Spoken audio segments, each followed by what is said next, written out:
Arestado ang isang Polish national na inireklamo ng kanyang dating ka-live-in na Pilipina dahil umano sa sextortion. Nakatutok si John Consulta.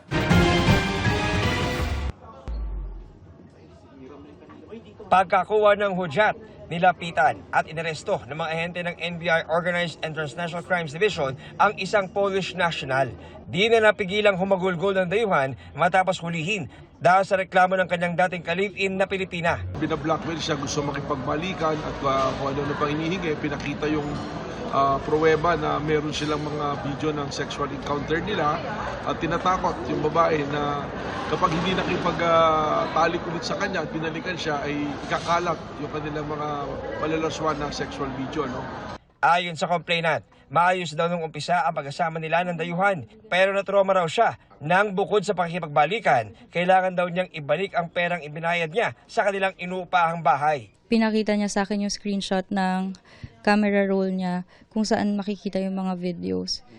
Tapos hindi daw niya po i-delete yun hanggat hindi po ako nagbabayad. 55,000 po. Na-recover sa Polish national ang kanyang cellphone na ginamit sa pananakot at pag-record ng malalaswang videos. Tumanggi magbigay ng pahayag ang inarestong dayuhan. John Consulta, nakatutok, 24 oras.